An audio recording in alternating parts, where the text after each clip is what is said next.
Futebolaço, eu sou o Dieguinho. Então, rapaziada, tá entrando no ar mais um giro de notícias do meu, do seu, do nosso Clube de Regatas Vasco da Gama. Deixa o like aí no começo do vídeo que ajuda a gente bastante. Segue a gente lá no Instagram e vamos logo às informações. Bom, galera, muito tem se falado sobre reforços. Lembrando que a janela já abriu. Hoje é dia 6 do mês e a janela fecha dia 31. Ou seja, temos apenas 24 dias para correr para poder contratar jogadores oriundos aí de fora. Lembrando que para a Série A, a Série B tem aquele limite de 7 jogos. Então, quanto mais rodadas vão se passando, mais as opções se restringem, beleza? Aproveitando, falando de reforços aqui, o Lisca foi perguntado na coletiva sobre reforços. Ele não quis abrir muito sobre posição, se vai contratar, não vai. Ele confirma que tem sido sim conversado internamente,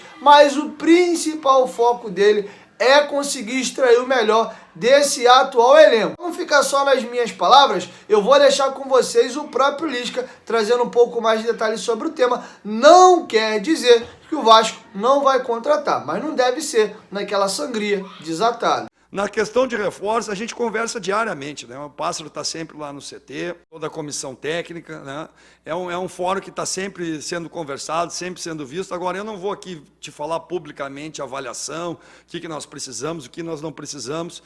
Eu acredito muito no plantel do Vasco, eu vim aqui para potencializar esses jogadores. Tem muitos jogadores que ainda não jogaram, que têm boa condição. Hoje o Caio entrou, né? O Caio Tenório na segunda linha. Mas um jogador que tem também trabalhado muito forte, muito bem. Sarrafiori tem entrado muito bem também, hoje mais uma vez entrou bem. O Matias saiu também do time por uma opção tática também, não por qualidade técnica, até porque é um jogador que sai mais, não é tão posicional. Hoje o Rômulo já entrou, um jogador que tem dado uma resposta muito boa também de postura, treinamento, liderança. Então nós temos bastante coisa ainda para aproveitar, ainda faltam 4 rodadas e depois mais 19. O campeonato está recém chegando na metade, nós vamos ter daqui a pouco um tempo para trabalhar, para potencializar esses jogadores, mas estamos sempre conversando, vendo, analisando o mercado, e se for necessário, pode ter certeza que o Vasco vai agir. Bom, galera, aproveitando o tema ainda de reforço, vamos falar de zaga, né? A galera tá desesperada aí, não aguenta mais ver o Hernando como titular, e acha que o Vasco deve ir ao mercado para trazer um zagueiro, de preferência um zagueiro alto para ajudar na bola aérea e também com boa velocidade, já que consideram a zaga entre Castan e Hernando muito pesado. Miranda tem uma boa velocidade, mas é um zagueiro que compromete um pouco no jogo aéreo. E o Ricardo Graça, que é até um zagueiro técnico, tem uma boa saída, também não chega a ser um velocista. Ele não é das melhores características dele jogo aéreo, não. Apesar dele até fazer uns golzinhos ofensivamente, mas atrás ele deixa umas falhas defensivas também. E a situação é a seguinte: pelo que eu vi do Lisca, ele está satisfeito com os zagueiros que tem. Eu vou deixar com vocês o próprio treinador falando dos zagueiros do Vasco como um todo. Ele vê qualidade em muitos deles. E pelo que eu senti, dificilmente o Vasco deve contratar um zagueiro. Tem o Ricardo Graça, que está jogando aí as Olimpíadas e retorna ao grupo a partir da semana que vem, já que a final olímpica é amanhã no sábado contra a Espanha. Então vamos ver que bicho que vai dar. Não estou sentindo muita firmeza do Lisca não na pedida de reforços para a defesa. Confere a avaliação do nosso treinador sobre os nossos zagueiros. Eu considero o Miranda um jogador jovem, mas experiente, não? Um jogador com passagem em seleção, com jogos pelo Vasco.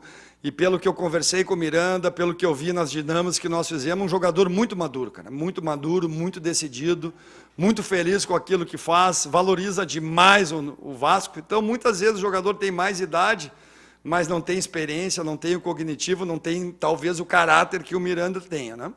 O Ulisses também é um jogador de muita força, muita imposição, a gente está trabalhando bem com ele, mas ele tem dado uma resposta muito legal também nos treinamentos, né?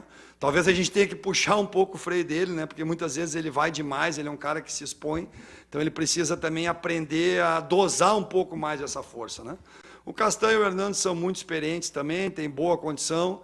Vamos ver, vamos analisar, né? Talvez, se for necessário, ou algum jogador não tenha condição de dar sequência, muitas vezes pode acontecer uma lesão ou alguma situação.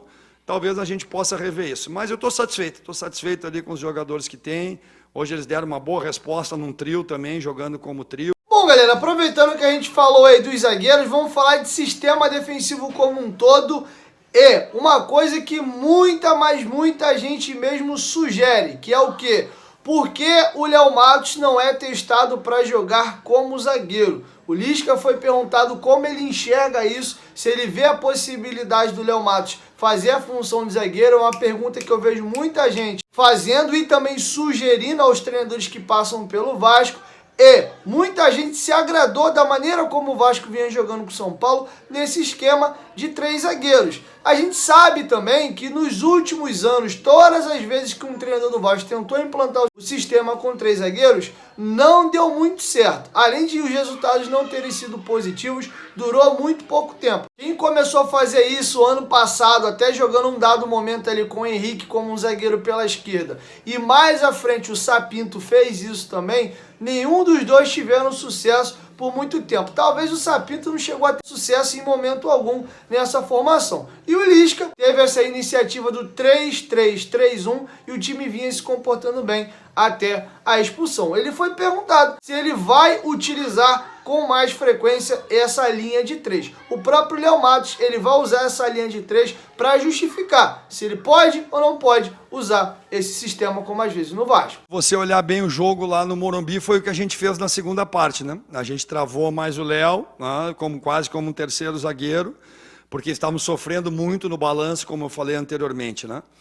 Meu modelo de jogo, assim, não é que eu não goste dos 3 zagueiros, né? Mas eu gosto mais da linha de 4, um jogo mais zonal, mais posicional, que a gente tenha um pouco mais de combinações também, trocas de funções, né? Mas eu não tenho preconceito com nenhum sistema. Para esse jogo, realmente, eu acreditei que era a melhor maneira de neutralizar o São Paulo e poder agredir o São Paulo também, e não sofrer muito nas transições como nós sofremos lá no Morumbi.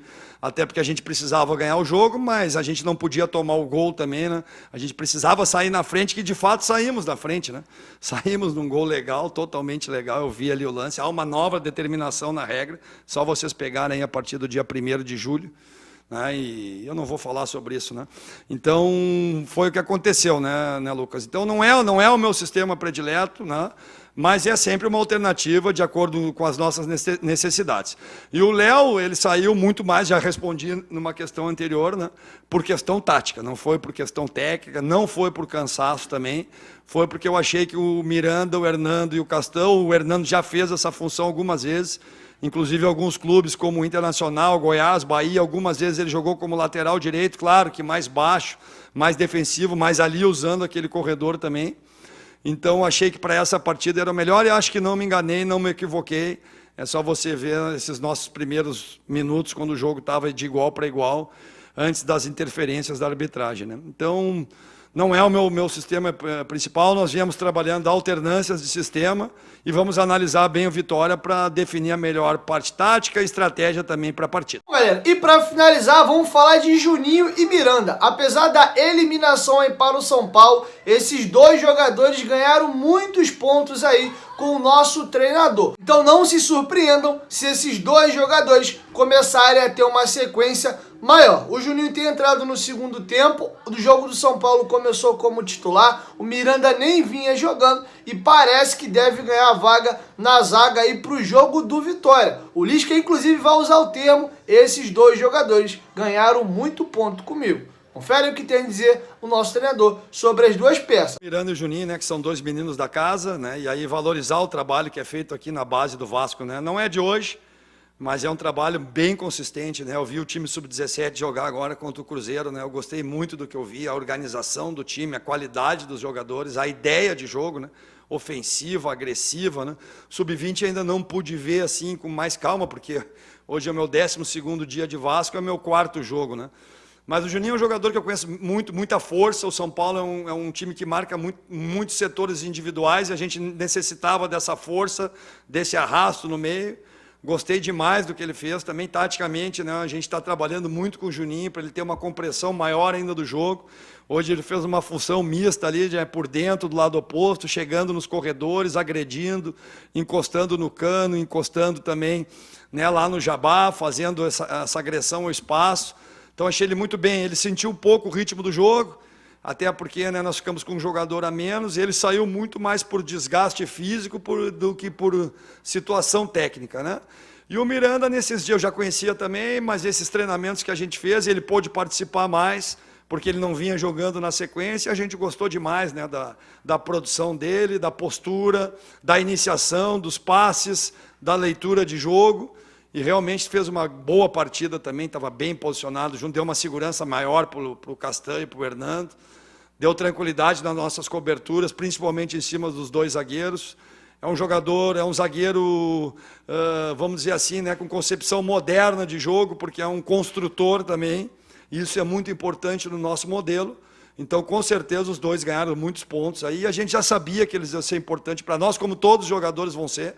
Bom, galera, é isso. Essas eram as informações que eu tinha para trazer para vocês nesse vídeo. Logo mais à noite, entre 9h30 e 10 horas da noite, o Dieguinho tá chegando com mais informações, beleza? Chegou até aqui, dá essa moral, deixa o like que é bastante importante e ajuda muito. E claro, se for a sua primeira vez aqui no canal, não esquece de se inscrever e ativar o sininho das notificações. Que toda vez que tiver vídeo novo aqui no canal, o YouTube vai te notificar e tu vai sair aqui muito bem informado, beleza? 1, 2, 3, futebolaço. Tamo junto, família. E a qualquer momento, Dieguinho volta a voz. Tamo junto, valeu! Fui!